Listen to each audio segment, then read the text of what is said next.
العالمين وبه يستعين والصلاة والسلام على رسول الأمين وبعد. عن أبي هريرة رضي الله عنه قال قال رسول الله صلى الله عليه وسلم: من كان يؤمن بالله واليوم الآخر فليكرم سيفه، ومن كان يؤمن بالله واليوم الآخر فليصل رحمه، من كان يؤمن بالله واليوم الآخر فليقل خيرا أو ليصمت. حضرت ابو ہریرہ رضی اللہ عنہ سے روایت ہے، فرماتے ہیں کہ اللہ کے نبی صلی اللہ علیہ وسلم نے ارشاد فرمایا: جو انسان اللہ پر اور آخرت کے دن پر ایمان رکھتا ہو فلیکرم ضیفہ، تو اپنے مہمان کی عزت کرے، تکریم کرے، احترام کرے. من کان یؤمن باللہ والیوم الآخر، جو اللہ پر اور آخرت کے دن پر ایمان رکھتا ہو فلیصل رحمہ، تو صلہ رحمی کرے، ماں باپ کے ساتھ اچھا سلوک کرے، رشتہ داروں کے ساتھ اچھا سلوک کرے. ومن کان یؤمن باللہ والیوم الآخر فلیقل خیرا او لیصمت، جو اللہ پر اور آخرت کے دن پر ایمان رکھتا ہو تو بولے تو بھلی بات بولے، اچھی بات بولے، ورنہ خاموش رہے. اسی کو کہا جاتا پہلے توڑ لے پھر بولے. کچھ لوگ بولتے ہیں بعد میں سوچتے، سوچ کر تب بولنا چاہیے.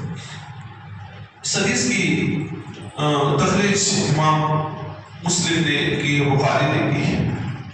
اس حدیث میں ایک پوائنٹ یہ ہے کہ مہمانوں کے ساتھ حسن سلوک کرنا چاہیے، ان کے ساتھ اچھا برتاؤ کرنا چاہیے.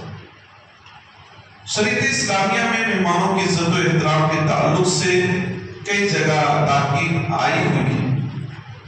اللہ کے نبی صلی اللہ علیہ وسلم فرماتے ہیں کہ کوئی آدمی کسی کے یہاں مہمان بن کر جائے تو بلا ضرورت 3 دن سے زیادہ نہ رکے. کبھی کبھار ایسا ہوتا ہے کہ آدمی کسی کے یہاں مہمان بن کر گیا، 3 دن سے زیادہ رکتا ہے، سامنے والی کی مجبوری کو نہیں سمجھتا ہے تو اس کو گناہ میں مبتلا کر دیتا ہے. وہ کہاں سے انتظام کر رہا ہے، کیسا کر رہا ہے، لوگوں کے حالات الگ ہوتے ہیں. تو آدمی کہیں بھی مہمان بن کر جائے تو 3 دن سے زیادہ مہمان بننے کی کوشش نہ کرے، الا کہ کوئی مجبوری ہو، لوگ روک رہے ہوں تو اس کا الگ مسئلہ ہے. اسی طرح سے مہمانوں کے بارے میں بھی آتا ہے کہ کوئی کہیں مہمان بن کر گیا اور گاؤں والوں نے اس کا استقبال نہیں کیا، اس کو کھانا پانی تک نہیں دیا، تو زبردستی وہ لے سکتا ہے، ان لوگوں سے کھا پی سکتا ہے. اتنی تک تاکید اسلام میں آئی. اور اسی سے ملتا جلتا سے بخاری کا ایک واقعہ ہے، میں ذکر کر دوں. حضرت ابو سعید خدری رضی اللہ عنہ فرماتے ہیں کہ اللہ کے نبی کے چند صحابہ ایک گاؤں میں گئے، اس گاؤں والوں سے مہمان نوازی طلب کیا. ہر جگہ آج کے جیسا ماحول نہیں کہ سٹی ہو، شہر ہو، آدمی کے پاس پیسہ ہو تو ہوٹل میں بھی کھا سکتا ہے. گاؤں کیڑے دیہات میں گئے، وہاں ہوٹل ہوتا نہ کوئی اور چیز ہوتی. تو مہمان نوازی طلب کیا تو اس گاؤں والوں نے کسی بھی صحابی کو کچھ نہیں دیا کھانے پینے. اتفاق کی بات، اس گاؤں کے سردار کو ایک بچھو نے ڈنک مار دیا، اور ڈنک مار دیا تو اتنی تکلیف میں وہ چلا گیا. علاج و معالجے کی بڑی کوشش لوگوں نے کی، اسے صحت یابی نہیں ملی. جب اسے صحت یابی نہیں ملی تو لوگ بہت پریشان ہو گئے. کسی نے مشورہ دیا کہ ایک قافلہ آیا ہوا ہے آپ سے، بہت سکتا ہے ان کے پاس کوئی دوا علاج ہو. تو وہ قافلہ والے کے پاس گئے تو ان لوگوں نے کہا کہ تم میں سے کوئی ہے جھاڑ پھونک کرنے والا جو بچھو کے ڈنک کو جو زہر پھیل رہا ہے اس کو ختم کر دے. ایک صحابی نے کہا میں کر سکتا ہوں لیکن میں فری میں نہیں کروں گا، کیونکہ میں نے تم لوگوں سے، ہم لوگوں نے مہمان نوازی طلب کیا تھا کہ ہمارا خیال رکھو، تو تم لوگوں نے ہمارا بالکل خیال نہیں رکھا، اس لیے یہ کام ہم فری میں نہیں کریں گے. اور چند بکریوں پر بات ہوئی، اتنی بکری کم سے کم دینا ہے. چنانچہ سورہ فاتحہ پڑھا سمجھتے، گھر موجود ہے، سب کے سینے میں صورت موجود ہے۔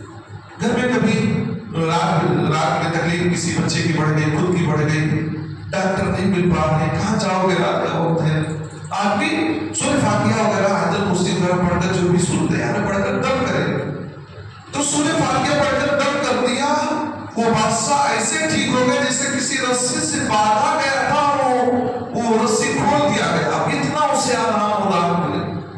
صحیح مسلم کی روایت ہے کہ 30 بکریاں صحابہ کرام کو ان لوگوں نے دیا تھا، 30 بکری۔ اگر ایک بکری کی منیمم پرائز اگر آدمی لگا لے 5000، تو سمجھ لیجیے کہ سورہ فاتحہ پڑھنے کا صحابہ نے کتنا لیا؟ 1.5 لاکھ روپیہ لیا۔ اگر 5000 ایک بکری کی قیمت لگائی جائے اس زمانے میں، لیکن صحابہ کرام میں سے آپس میں لوگوں نے کہا چلو بانٹ لیتے ہیں، لیکن جنہوں نے جھاڑ پھونک کیا تھا، سورہ فاتحہ پڑھ کر دم کیا تھا، انہوں نے کہا ہم ایسے نہیں لے سکتے، اللہ کے نبی سے پوچھیں گے تب ہم اسے لیں گے۔ اللہ کے نبی صلی اللہ علیہ وسلم سے جب جا کر معاملے کو بتلایا تو اللہ کے نبی نے کہا تم کو کیسے معلوم کہ سورہ فاتحہ میں شفا ہے؟ میرا بھی حصہ لگا دو۔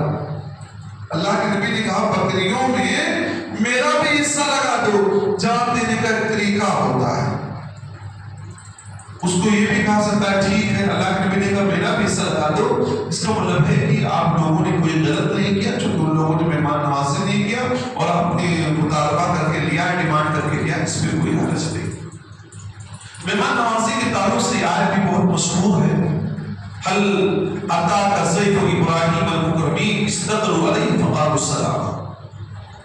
کیا آپ کو اے نبی خبر نہیں پہنچی ابراہیم علیہ السلام کے معزز مہمانوں کی؟ اذ دخلوا علیہ، جب وہ معزز مہمان آئے، فقالوا السلام، تو سلام کیا، تو حضرت ابراہیم علیہ السلام نے ان کے سلام کا جواب دیا، اور سلام کا جواب دینے کے بعد اپنے گھر میں چلے گئے، اور گھر میں چلے گئے اور بھنے ہوئے بچڑے کا گوشت لا کر حاضر کر دیا، بھنا ہوا بچڑا کا گوشت پکا کر لا کر حاضر کر دیا، اور لا کر جب حاضر کر دیا تو دیکھا، اچھا یہ بھی بتایا گیا کہ حضرت ابراہیم علیہ السلام پہچانتے نہیں تھے کون لوگ، بالکل نہیں جانتے تھے کون لوگ ہیں، پھر بھی گھر کے اندر گئے اور بھنا ہوا بچڑے کا گوشت لائے اور سامنے رکھ دیا۔ جب دیکھا یہ لوگ کھا نہیں رہے ہیں، مہمان کے سامنے کوئی چیز جب رکھی جائے تو کھانا شروع کر دیں، جب نہیں کھا رہے ہیں تو انہوں نے کہا بھائی آپ لوگ کیوں نہیں کھاتے ہو؟ تو ان لوگوں نے بتلایا کہ فرشتے ہیں، کھاتے پیتے نہیں ہیں۔ حضرت ابراہیم علیہ السلام ڈر گئے، کہا ڈرو نہیں، ہم تمہیں ایک پڑھے لکھے لڑکے کی خوشخبری دینے آئے ہیں، اور یہ بتلایا قوم لوط کو ہلاک و برباد کرنے آئے ہیں، تم ٹینشن مت لو۔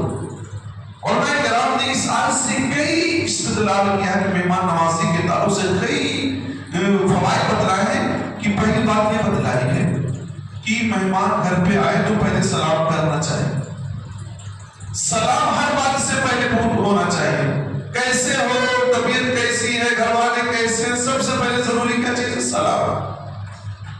اس کے بعد یہ بتلایا ہے سلام کرنے کے بعد مہمان کو اچھی جگہ ٹھہرانا چاہیے، اور پھر اچھی جگہ ٹھہرانے کے بعد یہ کہا گیا کہ مہمان کے لیے انتظام میں لگ جانا چاہیے، اور اچھے چیز کے انتظام میں لگ جانا چاہیے، کیونکہ آپ مہمان کے سامنے جب کسی چیز کا انتظام کرو گے نا، آپ کے گھر میں کوئی مہمان آئے خاص قریبی، آپ کو بکرے گوشت لانے جا رہے ہیں، فلاں چیز لانے جا رہے ہیں، وہ کہے گا رہنے دو، اس کی کیا ضرورت ہے؟ آپ کو روکے گا، آپ کو سمجھائے گا کہ یہ سب لانے کی ضرورت کیا ہے، لیکن حضرت ابراہیم علیہ السلام کے بارے میں چھپ گئے، فوراً چلے گئے، پوچھا نہیں کہ کیا لے کر رہا ہوں، کیا لے کر رہا ہوں، ورنہ منع کرتے تھے فرشتے۔ تو اچھا انتظام کر کے لائے، تو اچھا انتظام کر کے لانا چاہیے، پھر مہمان کے سامنے رکھ دینا چاہیے۔ مہمان نہیں کھا رہا تو اسے التماس کرنا چاہیے، ریکویسٹ کر کے کھا لیجیے۔ مہمان کھائے تو خوش ہونا چاہیے، نہیں کھائے تو غمگین ہونا چاہیے۔ کچھ لوگوں کی عادت ہوتی ہے، بخیل قسم کے کچھ لوگ ہوتے ہیں، وہ چاہتے ہیں کہ بھائی مہمان آیا تو کچھ نہ بنانا پڑے نہ کچھ کھلانا پڑے، آسانی سے معاملہ حل ہو جائے۔ کوئی بھی مہمان آپ کے یہاں آتا ہے، آپ اس کا عزت احترام کریں گے، آپ کسی کے یہاں مہمان بن کر جائیں گے تو لوگ آپ کا بھی عزت اور احترام کریں گے۔ یہ سب ہونے کے بعد اب پوچھنا چاہیے کہ کیوں آئے ہو؟ سب معاملہ ہو گیا، فرشتوں نے بتلایا کہ ہم فرشتے ہیں، تو حضرت ابراہیم علیہ السلام نے کہا تب کیوں آئے ہو، کیا وجہ مصر کیا؟ تب بتایا کہ ہمارا مصر یہ ہے کہ قوم لوط کو مٹانے کے لیے بہت بڑا جرم کرتے تھے اور ایک خوشخبری دینے آئے۔ تو آپ کے گھر پہ مہمان آ گیا، آپ کا بہت قریبی ہے، آپ کا بہت قریبی ہے، داماد ہے، کوئی اور ہے، بھانجا ہے، بھانجی ہے، بھتیجا ہے، بھتیجی ہے، کوئی بھی مہمان آپ کے یہاں ہے تو پہلے سلام دعا کرو۔ اس کے گرمی کے موسم میں آ رہا ہے، کیا ہے مشروب اچھا، ڈرنکس اچھی چیزیں کھلا پلا دو۔ اس کے بعد اس سے پوچھو بھانجی کیوں آئے ہو، نواسے کیوں آئے ہو، کیا بات ہے، کوئی بات تو بتاؤ۔ تو اس طرح کا ادب یہاں پر سکھلایا گیا۔ تو ضرورت اس بات کی ہے کہ ہم لوگوں کو بھی چاہیے کہ مہمان نوازی اسلام میں ایمان کا حصہ قرار دیا گیا ہے، ایمان کا حصہ قرار دیا گیا ہے، لہذا ہمیں خاص طور سے اپنے مہمانوں کے ساتھ اچھا سلوک کرنا چاہیے اور مہمان کی نوازی کے جو بھی تقاضے ہیں ان تقاضوں کو پورا کرنا چاہیے۔ اللہ رب العالمین سے دعا ہے آمین۔ پہلے سورے سے ذرا تمام مسلمان بھائی کو عمل کی توفیق دے، آمین۔ وآخر دعوانا